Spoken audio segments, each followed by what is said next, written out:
এটা হচ্ছে জয়দেবের পবিত্র জন্মভূমি বীরভূমে জয়দেব। তো ইনি ছিলেন মহাকবি জয়দেব। এনার জন্ম এখানেই হয়েছিল, তাই এই জায়গাটা মাহাত্ম্য বিশেষ। ইনি প্রথম থেকেই শ্রী রাধা মাধবের ভক্ত ছিলেন। এনাদের কুলদেবতা ছিল রাধা মাধব।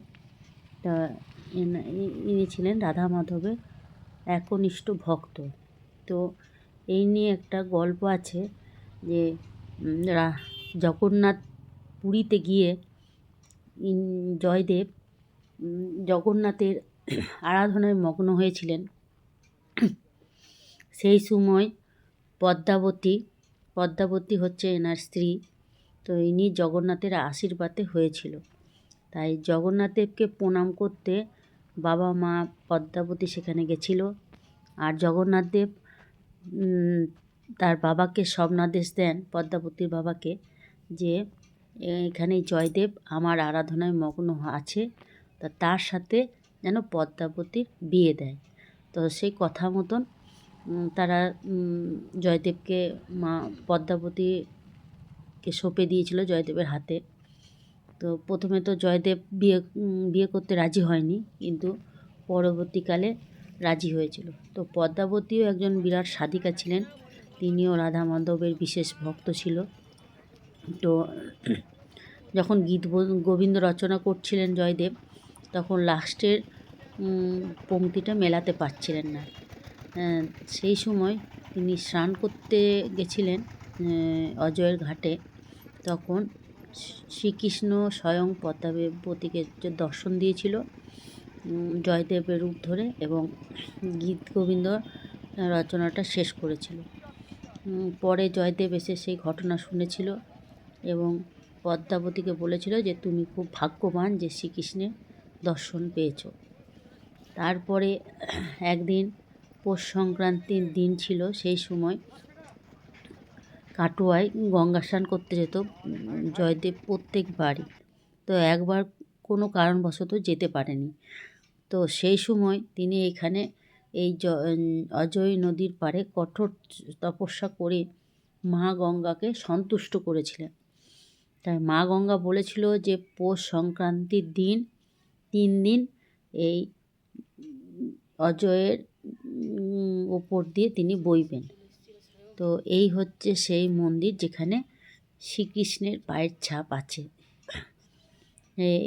এছাড়াও জয়দেবের যেখানে বাড়ি, সেখানে আসল মন্দিরটি রাধা মাধবের মন্দিরটি আছে, যেটা সবাই দেখেছ, তাই সেটা আর দেখালাম না। আর এইখানে আছে শ্রীকৃষ্ণ এসেছিল, তাই সেই পায়ের ছাপ। আর এই শিব বিগ্রহটা অতি প্রাচীন, সেই তখনকার আমলকার। এটা এখনও এখানে আছে। আর তাছাড়াও এখানে জোড়া শিবের মন্দিরও আছে। এখানে একটা শিব মন্দির, আর পাশেও আছে আর একটা শিব মন্দির। তো এই এই এই স্থানটিতে জয়দেব জন্মগ্রহণ করেছিল, তাই এটা একটা তীর্থ মানা হয়। এই স্থানটাকে একটা তীর্থ বলে মানা হয়। তো প্রত্যেক পৌষ সংক্রান্তির দিন এখানে প্রচুর লোকের সমাগম হয়।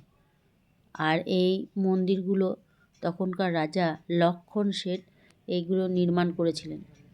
তো লক্ষণ শেঠের দরবারে জয়দেব সভাকবি ছিল।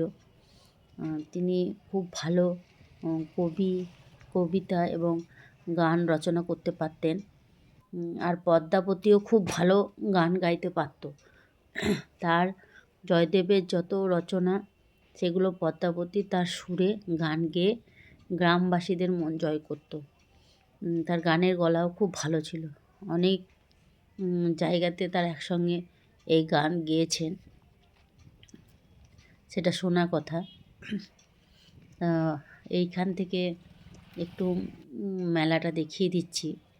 এই নদীর চরটাতে গোটাটাই মেলাটা বসে, আর মেলাটা হয় বিরাট বড়। তো একবারে ঘোরাটা খুব অসম্ভব ব্যাপার। এত বড় মেলা হয়।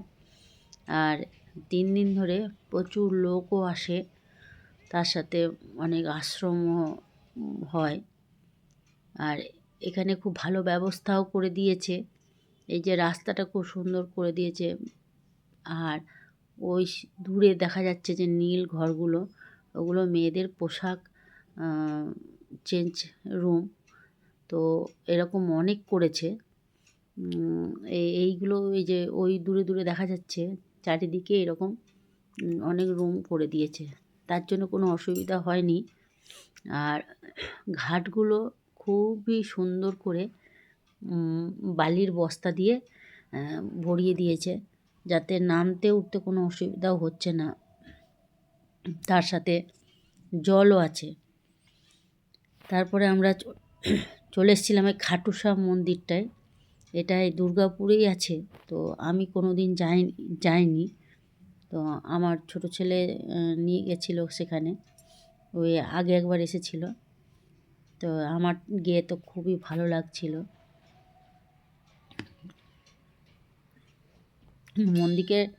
মন্দিরের চারপাশটা খুবই সুন্দরভাবে সাজানো গোছানো এবং পরিষ্কার পরিচ্ছন্ন।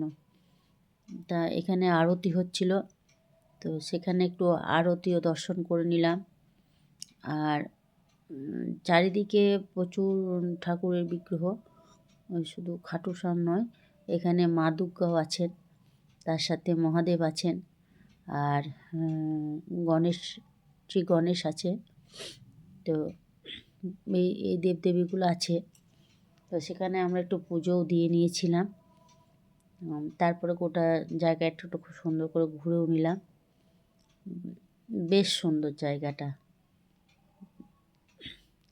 আর আরতিটাও খুব সুন্দর মন্ত্র পাঠ করে করে হচ্ছিল, ভালোই লাগছিল। তারপরে এখানে চলে এসেছিলাম, খিচুড়ি ভোগ দেওয়া হচ্ছিল। তো সেটা বিনামূল্যেই ভোগ খাওয়ানো হচ্ছিল। তো আমরা একটু ভোগ খেয়ে নিয়েছিলাম, কারণ দুপুরবেলা হয়ে গেছিলো। তারপরে একটু ভিডিও করে নিচ্ছিলাম চারিদিকটা।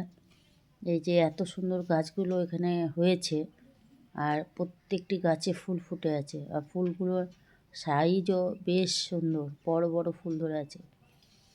আর ওই পাশটাতে বেশ ভালো জল কলের ব্যবস্থাও করে রাখা আছে। আর এই ফুলগুলোকে সুন্দরভাবে ব্যারিকেড করে দিয়েছে। আর এই দূর থেকে মন্দিরটা এরকম লাগছে আর কি, দেখতে সুন্দর, খুবই সুন্দর লাগছে। তো আমি এখানেই শেষ করছি। নমস্কার।